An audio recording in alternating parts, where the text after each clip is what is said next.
پتہ چلے کہ میں جو عرض کر رہا ہوں آپ کی سمجھ میں آ رہا ہے۔ پہلے خلیفہ کون ہے؟ زور سے کہیے، مسلمانوں کے پہلے خلیفہ کون ہے؟ اور زور سے کہیے، مسلمانوں کے پہلے خلیفہ کون ہے؟ دوسرے خلیفہ کون ہے؟ حضرت عمر فاروق اعظم۔ تیسرے خلیفہ کون ہے؟ حضرت عثمان غنی۔ اور چوتھے خلیفہ کون ہے؟ حضرت مولا علی مشکل کشا علی المرتضیٰ کرم اللہ تعالی وجہہ الکریم۔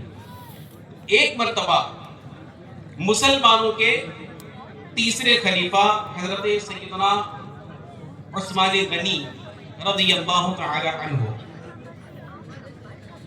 یہ حضور تاجدار مدینہ صلی اللہ علیہ وآلہ وسلم کی خدمت بابرکت میں حاضر ہوئے اور عرض کی، یا رسول اللہ صلی اللہ علیہ وآلہ وسلم،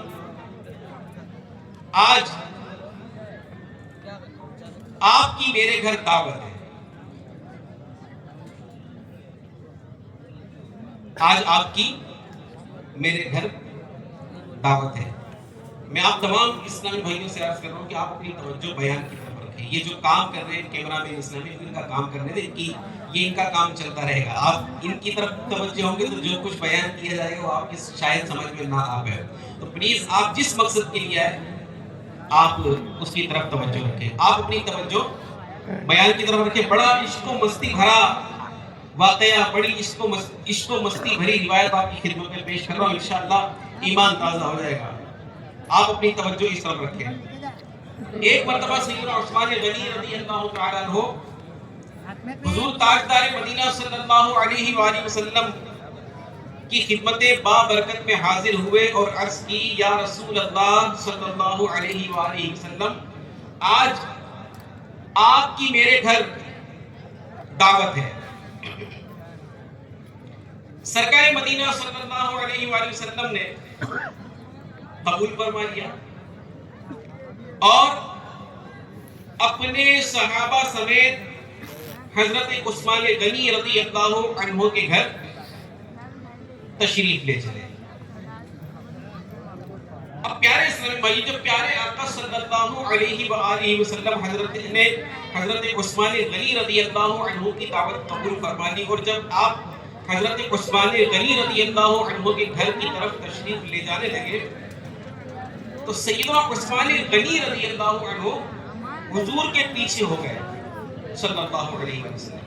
حضور صلی اللہ علیہ وسلم کے پیچھے ہو گئے اور پیچھے پیچھے چل کر پیارے آقا مکی مدنی مصطفیٰ صلی اللہ علیہ وآلہ وسلم کا ایک قدم مبارک جو ان کے گھر کی طرف چلتے ہوئے زمین پر پڑ رہا تھا گننے لگے۔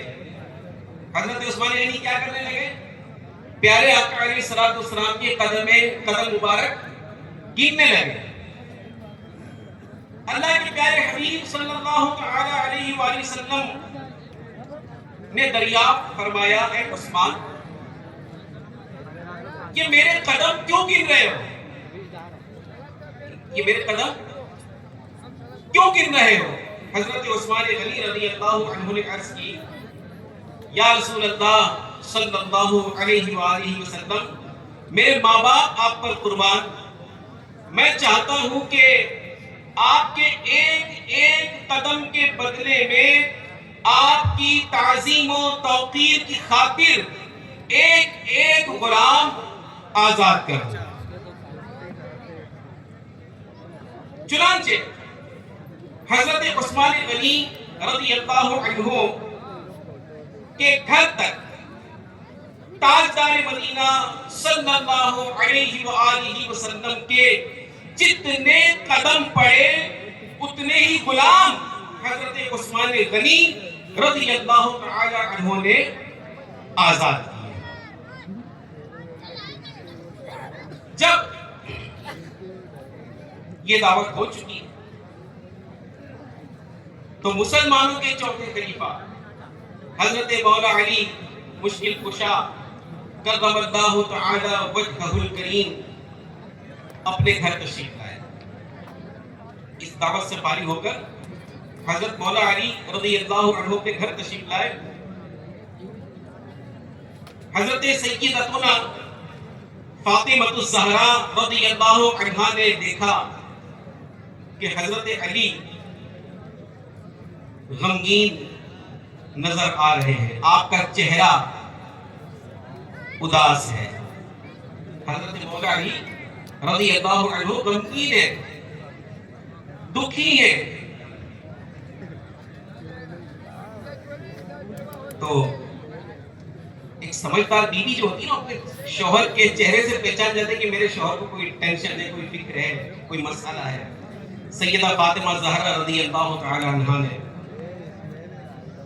آپ کے مبارک چہرے سے اندازہ لگایا کہ یہ غمگین ہے، ان کو کوئی پریشانی ہے. تو پوچھا کہ آپ پریشان کیوں ہیں؟ حضرت بی بی فاطمہ رضی اللہ عنہا نے مولا علی شیر خدا رضی اللہ عنہ سے پوچھا آپ پریشان کیوں ہیں؟ تو فرمایا، مولا علی نے فرمایا، فاطمہ آج میرے بھائی عثمان نے سرکار مدینہ صلی اللہ علیہ وآلہ وسلم کی بڑی شاندار دعوت کی ہے، اور تاجدار مدینہ صلی اللہ علیہ وآلہ وسلم جتنے قدم چل کر عثمان کے گھر تشریف لائے، ایک ایک قدم کے بدلے میں انہوں نے ایک ایک غلام بھی آزاد کیا ہے. اے کاش، مولا علی رضی اللہ عنہ مزید کہتے ہیں، کاش ہم بھی سرکار مدینہ صلی اللہ علیہ وآلہ وسلم کی اسی قسم کی کوئی دعوت کر سکتے ہیں. سبحان اللہ، سبحان اللہ، سبحان اللہ. قربان جائیے بی بی فاطمہ رضی اللہ تعالی عنہا پر. انہوں نے فوراً کہا، حضرت مولا علی رضی اللہ تعالی عنہ سے فوراً کہا کہ آپ پریشان نہ ہو، جائیے اور آپ بھی تاجدار مدینہ صلی اللہ علیہ وآلہ وسلم کو دعوت دے آئیے. حضرت علی رضی اللہ تعالی عنہ نے فرمایا، مگر اس قدر بڑا انتظام اور ایک ایک قدم کے بدلے ایک ایک غلام آزاد کرنا، یہ کیسے ہوگا؟ فرمایا، حضرت بی فاطمہ رضی اللہ عنہ نے کہا، انشاءاللہ سارا انتظام ہو جائے. چنانچہ حضرت علی رضی اللہ تعالی عنہ گئے اور سرکار مدینہ صلی اللہ علیہ وآلہ وسلم کی خدمت میں حاضر ہو کر دعوت عرض کر دی. تاجدار مدینہ صلی اللہ علیہ وآلہ وسلم نے حضرت علی کی دعوت قبول فرما دی اور اپنے صحابہ سمیت اپنی لاڈلی شہزادی سیدہ فاطمہ زہرا رضی اللہ تعالی عنہا کے گھر تشریف لے چلے. حضرت فاطمہ الزہرا رضی اللہ عنہا نے سرکار مدینہ صلی اللہ علیہ وآلہ وسلم کو صحابہ سمیت بٹھایا اور خود تنہائی میں جا کر سجدے میں گر گئی اور اللہ پاک کی بارگاہ میں عرض کی، اے اللہ، تیری بندی فاطمہ نے تیرے محبوب اور ان کے صحابہ کی دعوت کی ہے اور تیری بندی کا تجھی پر بھروسہ ہے. میرے مالک میری لاج رکھ لے اور اس دعوت کے کھانے کا تو ہی انتظام فرما دے. یہ دعا مانگ کر سیدہ فاطمہ الزہرا رضی اللہ تعالی عنہا کا توکل دیکھیے. یہ دعا مانگ کر سیدہ فاطمہ زہرا رضی اللہ تعالی عنہا نے برتن کو چولہے پر رکھا اور رو رو کر پھر اپنے پاک پروردگار عز و جل سے دعا کی، مولا اپنی بندی فاطمہ کو شرمندہ نہ کرنا. اللہ پاک کا دریائے کرم جوش میں آیا اور اللہ عز و جل نے اس برتن کو جنت کے کھانے سے بھر دیا۔ حضرت سیدہ فاطمہ رضی اللہ عنہا نے اس برتن میں سے سب کو کھانا بھیجا۔ تاجدار مدینہ صلی اللہ علیہ وآلہ وسلم اور آپ کے سارے صحابہ رضی اللہ عنہم نے کھانا تناول فرمایا، لیکن برتن میں سے کچھ کم نہ ہوا۔ تاجدار مدینہ صلی اللہ علیہ وآلہ وسلم نے صحابہ کرام رضی اللہ عنہم سے ارشاد فرمایا، جانتے ہو یہ کھانا کہاں سے آیا ہے؟ صحابہ نے عرض کی، نہیں یا رسول اللہ صلی اللہ علیہ وآلہ وسلم۔ فرمایا یہ کھانا اللہ عز و جل نے ہمارے لیے جنت سے بھیجا ہے۔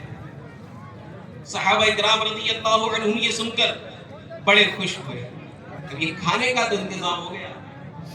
شہزادی کونین حضرت سیدہ فاطمہ زہرا رضی اللہ تعالی عنہا پھر تنہائی میں گئی اور سجدے میں گر کر دعا کی کہ یا اللہ عز و جل، عثمان غنی نے تیرے محبوب کے ایک ایک قدم کے بدلے ایک ایک غلام آزاد کیا ہے، اور تیری بندی میں اتنی طاقت نہیں۔ مولا جہاں تو نے میری خاطر جنت سے کھانا بھیج دیا ہے، وہاں تو میری خاطر اپنے محبوب کے ان قدموں کے برابر جتنے قدم چل کر وہ میرے گھر تشریف لائے ہیں، محبوب صلی اللہ علیہ وآلہ وسلم کی امت کے گناہگاروں کو جہنم سے آزاد کر دے۔ میرے پیارے پیارے اسلامی بھائیوں،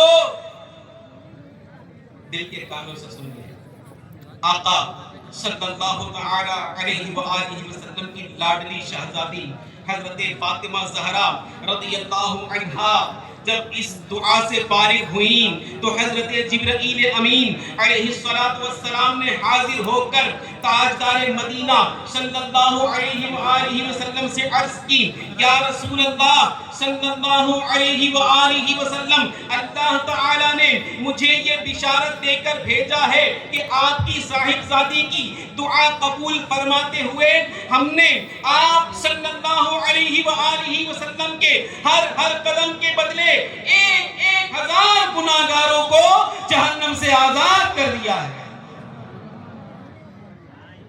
یہ بشارت سن کر سرکار مدینہ صلی اللہ علیہ وآلہ وسلم اور صحابہ کرام رضی اللہ عنہم بے حد خوش ہوئے۔ اللہ پاک کی ان سب پر رحمتیں ہو اور ان کے صدقے ہماری بے حساب مغفرت ہو۔ پیارے پیارے اسلامی بھائیوں اور FGN چینل پر سننے والے دیکھنے والے ناظرین کرام، یہ جو ایمان افروز روایت میں نے آپ کی خدمت میں پیش کی ہے، اس میں سیکھنے کے لیے بہت ساری باتیں ہیں، بہت کچھ اس حکایت کے ضمن میں، اس روایت کے ضمن میں بیان کیا جا سکتا ہے۔ لیکن پیارے پیارے اسلامی بھائیوں، میں خصوصیت کے ساتھ جس بات کی طرف آپ کی توجہ دلانا چاہ رہا ہوں وہ یہ ہے کہ صحابہ کرام رضوان اللہ تعالی علیہم اجمعین کا اللہ تبارک و تعالی اور اس کے پیارے حبیب صلی اللہ علیہ وآلہ وسلم کی راہ میں مال خرچ کرنے کا جذبہ۔ صحابہ کرام میں بعض صحابہ تھے جو مالدار تھے، اللہ پاک نے دنیاوی دولت سے ان کو خوب نوازا تھا۔ میرے پیارے اسلامی بھائیوں، یہ مالدار صحابہ کرام رضی اللہ عنہم جن کے پاس مال ہوتا، جن کے پاس دولت ہوتی، وہ اپنے مال کو، وہ اپنی دولت کو اللہ پاک اور اس کے پیارے حبیب صلی اللہ علیہ وآلہ وسلم کی رضا اور خوشنودی حاصل کرنے کے لیے خرچ کیا کرتے تھے۔ اور جن کے پاس مال نہیں ہوتا تھا، ظاہری طور پر جن کے پاس یہ دنیا کی دولت نہ ہوتی، وہ تمنا کرتے، کیا تمنا کرتے کہ کاش میرے پاس بھی مال ہوتا، میرے پاس بھی دولت ہوتی تو میں بھی مال کے ذریعے فلاں کی جانے والی نیکی کرنے کی سعادت حاصل کر لیتا۔ میرے پیارے پیارے اسلامی بھائیوں، عثمان غنی رضی اللہ تعالیٰ عنہ جو بڑے مالدار صحابی ہیں، بڑے مالدار صحابی ہیں، ان کا مال خرچ کرنے کا آپ نے جذبہ ملاحظہ کیا۔ اپنا مال کہاں خرچ کر رہی ہے؟ یہ ایک ایسا واقعہ ہے، ایسی ان کی سیرت میں بے شمار واقعات ملتے ہیں کہ انہوں نے راہ خدا میں اللہ پاک کی رضا حاصل کرنے کے لیے، اس کے محبوب علیہ السلام کی خوشنودی پانے کے لیے محاورہ کی طرح پانی کی طرح پیسہ بہایا۔ بالکل عثمان غنی نے پانی کی طرح پیسہ بہایا اللہ اور اس کے رسول کی رضا حاصل کرنے کے لیے، اللہ اور اس کے رسول کی خوشنودی حاصل کرنے کے لیے۔ ان کے پاس مال تھا، ان کے پاس دولت تھی، یہ اپنی دولت کو، یہ اپنے مال کو اللہ پاک کی رضا حاصل کرنے کے لیے، اس کے پیارے محبوب صلی اللہ علیہ وآلہ وسلم کی خوشنودی پانے کے لیے میرے پیارے اسلامی بھائیوں اپنا مال خرچ کرتے تھے۔ اے میرے پیارے پیارے اسلامی بھائیوں، اے دعوت اسلامی انڈیا کے 2 دن کے سنت ور اجتماع میں آنے والے اسلامی بھائیوں اور FGN چینل پر سننے والے ناظرین کرام، ہم سب غور کریں، ہم سب غور کریں، جن کو اللہ تبارک و تعالی نے مال عطا کیا ہے، جنہیں اللہ تبارک و تعالی نے دولت کی نعمت سے نوازا ہے، ان کے لیے دعوت فکر ہے۔ وہ سب غور کریں، مال صحابہ کرام رضی اللہ عنہم بھی خرچ کیا کرتے تھے، صحابہ کرام بھی مالدار تھے، صحابہ کرام میں بعض اصحاب مالدار تھے، وہ بھی اپنا مال خرچ کرتے تھے۔ اللہ پاک نے ہمیں بھی مال دیا ہے، ہم بھی مال خرچ کرتے ہیں، لیکن پیارے پیارے اسلامی بھائیوں، ان کے مال خرچ کرنے میں اور اپنے مال خرچ کرنے کا ذرا تقابل تو کیجئے۔ وہ مال کہاں خرچ کرتے تھے، ہماری دولت کہاں خرچ ہو رہی ہے؟ وہ اپنی دولت کہاں استعمال کیا کرتے تھے، ہم اپنی دولت کہاں استعمال کر رہے ہیں؟ ان کا مال راہ خدا میں خرچ ہوتا تھا۔ صحابہ کرام رضی اللہ عنہم کا مال اللہ پاک کی راہ میں خرچ ہوتا تھا، دین کی سربلندی کی خاطر خرچ ہوتا تھا، اللہ رسول عز و جل و صلی اللہ علیہ وآلہ وسلم کی خوشنودی پانے میں خرچ ہوتا تھا۔ لیکن پیارے پیارے اسلام بھائیو، ہم تو غور کریں کہ ہمارا مال کہاں خرچ ہو رہا ہے۔ ہمیں اللہ پاک نے دولت دی ہوئی ہے، ہمیں اللہ پاک نے دنیاوی مال کے اعتبار سے نوازا ہوا ہے، ہم تو غور کریں کہ جو مال ہمیں اللہ پاک نے عطا کیا ہے، بلکہ جو مال اللہ پاک نے اپنے حبیب کے صدقے میں ہمیں عطا کیا ہے، جی ہاں، ہمیں جو کچھ ملتا ہے، ہمیں جو کچھ ملتا ہے وہ حضور کے در سے ملتا ہے، وہ حضور کے در سے ملتا ہے۔ اعلیٰ حضرت امام اہل سنت مجدد دین و ملت پروانہ شمع رسالت مولانا شاہ امام احمد رضا خان رحمت اللہ تعالی علیہ فرماتے ہیں، لا رب العرش جس کو جو ملا ان سے ملا،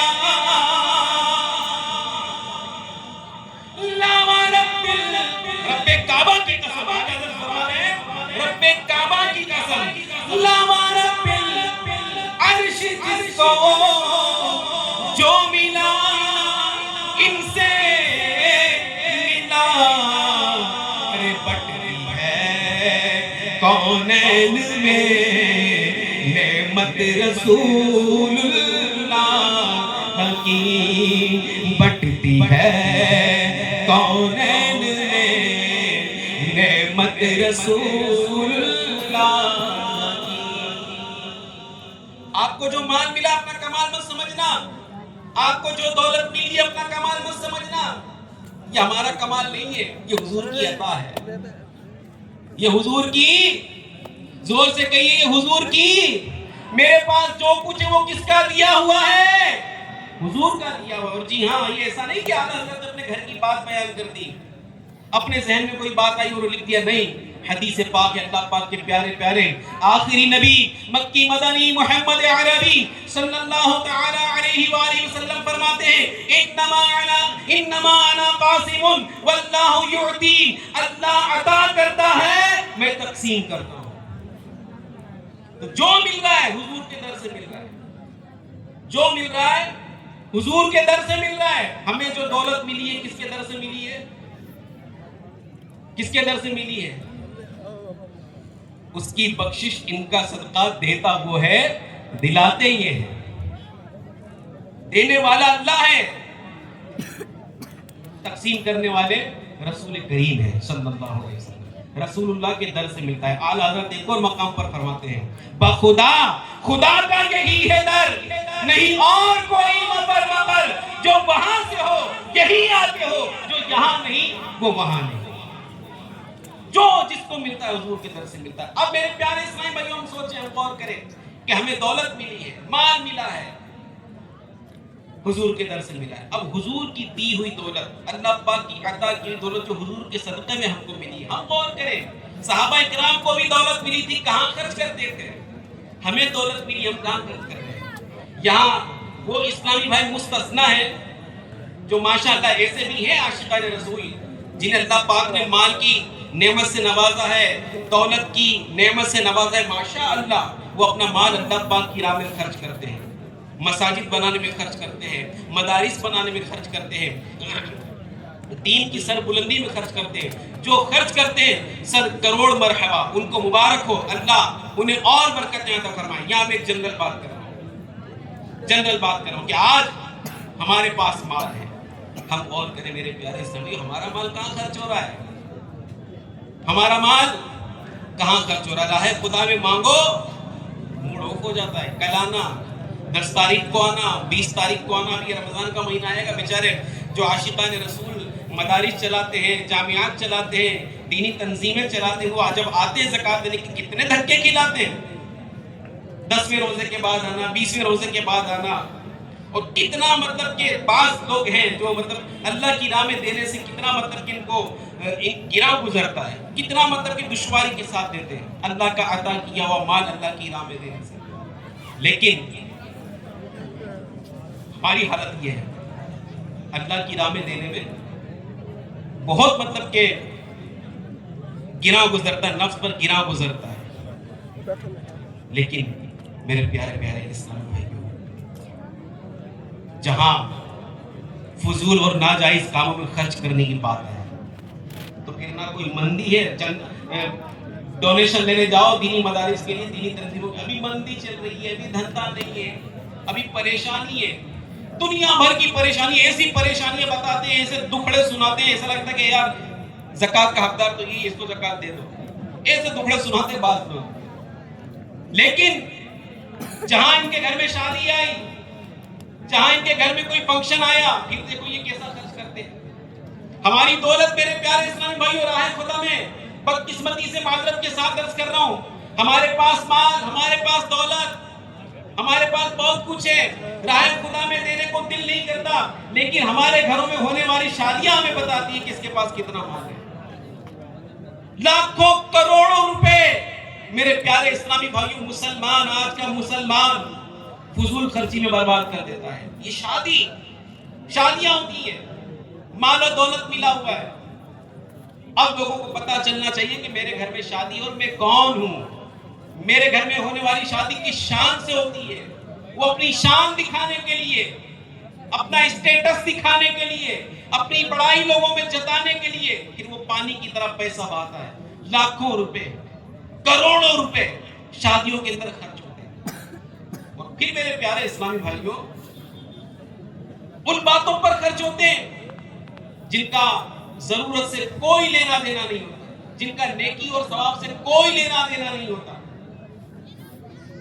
کیا دلہن والے، کیا دولہا والے لاکھوں روپے خرچ کرتے ہیں. بلکہ معاذ اللہ، میں تو فضول خرچی کی بات کر رہا ہوں، حرام کاموں پر خرچ کرتے ہیں.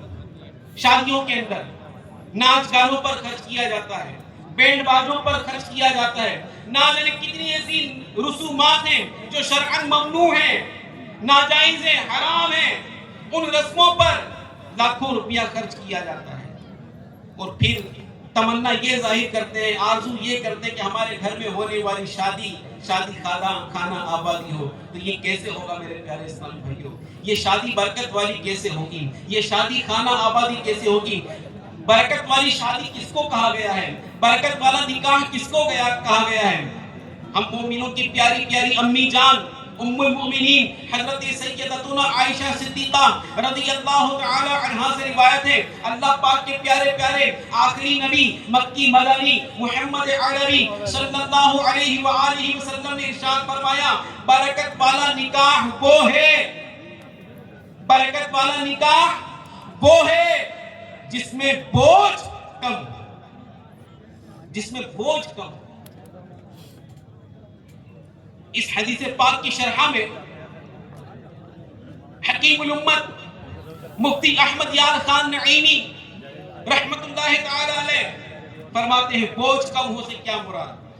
بوجھ کم ہو سے مراد یہ ہے کہ مہر آسان ہو، جہیز معمولی ہو، اور جانبین یعنی دونوں طرف دولہا والے دلہن والے، لڑکے والے لڑکی والے، دونوں میں سے کوئی سائیڈ، کوئی بھی فرق، کوئی فریق یہ مقروض نہ ہو، اس کو قرض نہ لینا پڑے، اس کو برکت والا نکاح کہا ہے۔ برکت والا نکاح وہ ہے کہ جس میں بوجھ کم ہو۔ میرے پیارے پیارے سے برکت والا نکاح تو یہ فرمایا جا رہا ہے کہ جس میں بوجھ کم ہو، خرچ کم ہو۔ اور آج ہم نے اپنے اوپر کتنے بوجھ لاد لی ہیں۔ جب ہمارے گھر میں شادی ہو، منگنی کا بوجھ، تاریخ سے ہو، شادی قریب آئے تو ہلدی کا بوجھ، پھر جناب بارات لے جانی ہے، بینڈ باجے کا بوجھ، شادی ہو رہی ہے گھر میں فنکشن کرنا ہے، فنکشن کا بوجھ، پھر جناب سیرا بدھائی کا بوجھ، سرما لگائی کا بوجھ، چوتھی کا بوجھ، جوتا چھپائی کا بوجھ، نہ جانے کتنے بوجھ ہم نے اپنے ہاتھوں سے اپنے سر پر سوار کر لیے۔ حالانکہ حدیث پاک میں فرمایا برکت والا نکاح وہ ہے جس میں بوجھ کم ہو، اور ہم نے کتنے سارے بوجھ لے لیے۔ یہ تو کرنا ہی پڑے گا، ہلدی تو کرنی پڑے گی، جوتا چھپائی تو کرنی پڑے گی، دودھ پلائی تو کرنی پڑے گی، سرما لگائی تو کرنی پڑے گی۔ اللہ کے بندو کیا کر رہے ہو، کیا کر رہے ہو؟ یہ ہماری فضولیات، یہ فضول خرچیاں، آپ کو پتہ ہے معاشرے کے اندر اس نے کتنی تباہی مچائی ہے۔ کتنے کنوارے بچے ایسے بیٹھے ہیں، کتنے کنوارے لڑکے ایسے بیٹھے ہیں جن کی شادیاں نہیں ہو رہی ہیں، کتنی بچیاں اپنے گھر میں بیٹھی ہیں جن کی شادیاں نہیں ہو رہی۔ کیوں؟ ہم نے رسمیں اتنی پیدا کر دی ہیں، یہ فضول رسمیں کرنے کے لیے ان کے پاس اخراجات نہیں ہیں۔ اے میرے پیارے پیارے اسلامی بھائیوں، خدا را اپنے حال پر رحم کھائیے، اپنے حال پر اور اس معاشرے پر ترس کھائیے، اور اپنے یہاں ہونے والی شادیوں کو آسان سے آسان کیجئے، سادگی کے ساتھ کیجئے۔ اللہ پاک نے اگر آپ کو مال عطا کیا ہے تو خدا را اسے فضول خرچی میں برباد مت کیجئے، اسے فضول مت اڑائیے۔ فضول خرچ کرنے والا یہ اللہ پاک کو پسند نہیں ہے۔ اللہ تبارک و تعالی قرآن پاک میں ارشاد فرماتا ہے، جس کا ترجمہ کچھ اس طرح ہے کہ اور فضول نہ اڑا، بے شک اڑانے والے شیطانوں کے بھائی ہیں، اور شیطان اپنے رب کا بڑا ناشکرا ہے۔ مسلمانوں کی دولت ان کاموں بسر خرچ ہو رہی ہے، استغفر اللہ۔ اچھا، 2 قدم ہو رہا ہے، ایک تو معاذ اللہ ثم معاذ اللہ، شادیوں کے اندر شراب کے جام لنڈھائے جاتے ہیں، شرابیں پلائی جاتی ہیں شادیوں کے اندر، استغفر اللہ، شراب پی جاتی ہے۔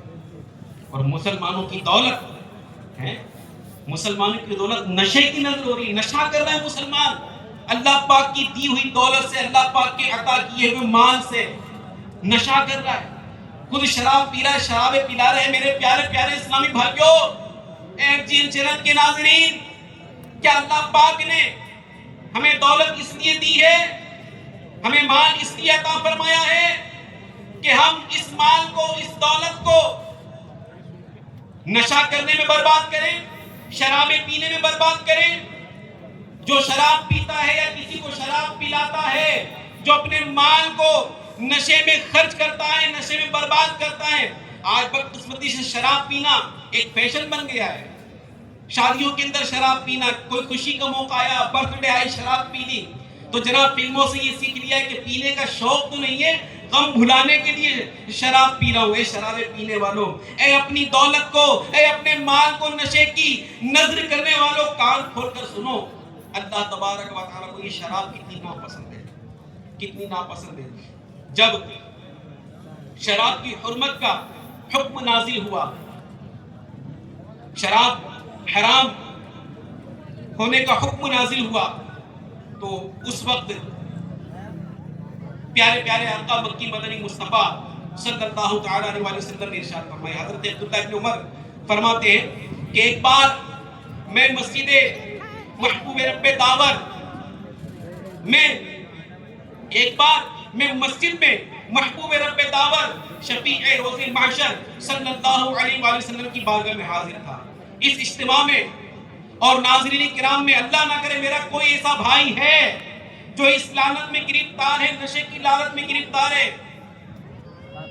ذرا دل کے کانوں سے جو روایت میں آپ کو پڑھ کر سنانے جا رہا ہوں, اس کو دل کے کانوں سے سنو, دل کے کانوں سے سنو.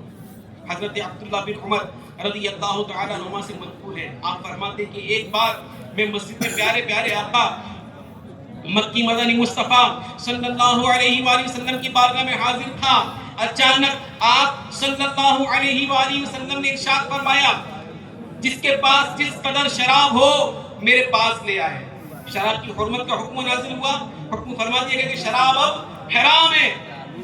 یہ حکم نازل ہونے کے بعد پیارے آقا نے ارشاد فرمایا جس کے پاس جتنی شراب ہو, شراب کو ہمارے یہاں گجراتی میں کہتے دارو, ٹھیک ہے, دارو, جس کے پاس جتنی شراب ہو میرے پاس لے آئے. یہ سننا تھا. صحابہ اکرام کا جذبہ دیکھیے میرے پیارے پیارے اسلامی بھائیوں, FGN چینل کے ناظرین, یہ سننا تھا کہ سب صحابہ اکرام گھروں کو چل دیے اور جتنی شراب جس کے پاس تھی لا کر بارگاہ نبوت میں پیش کر دی.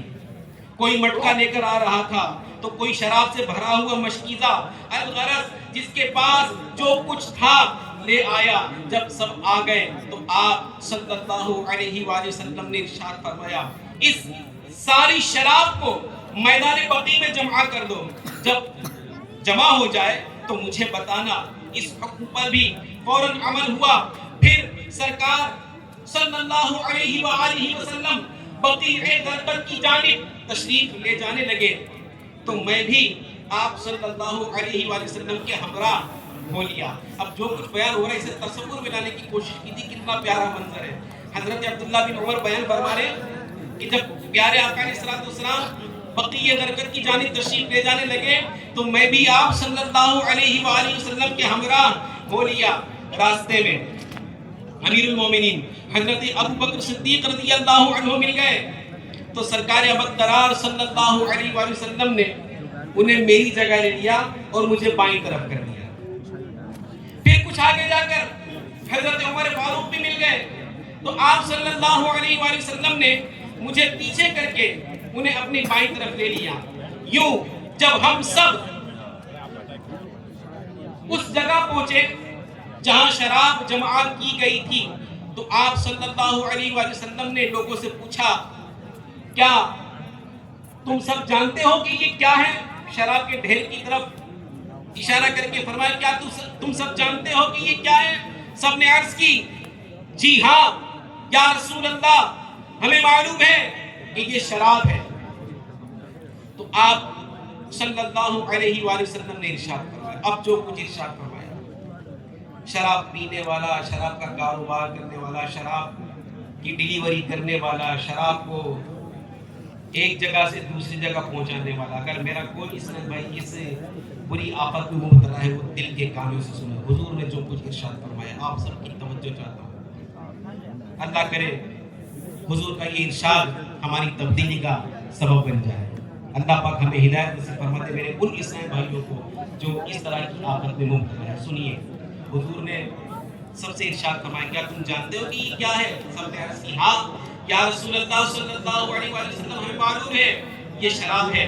تو آپ صلی اللہ علیہ وآلہ وسلم نے ارشاد فرمایا تم نے سچ کہا, مگر یاد رکھو کہ اللہ پاک نے شراب پر اس کے نچوڑنے والے اور جس کے لیے نچوڑی جائے اس پر, پینے والے اور پلانے والے پر, لانے والے اور جس کے لیے لائی جائے اس پر, بیچنے کو خریدنے والے پر اور اس کی قیمت کھانے والے تمام لوگوں پر لعنت فرمائی ہے.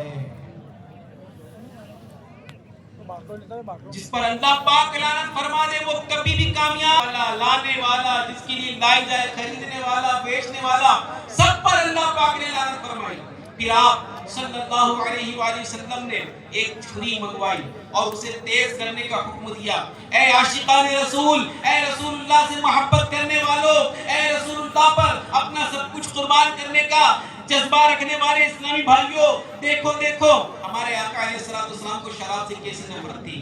آپ نے ایک چھری منگوائی اور اسے تیز کرنے کا حکم دیا. جب چھری تیز ہو گئی علیہ وآلہ وسلم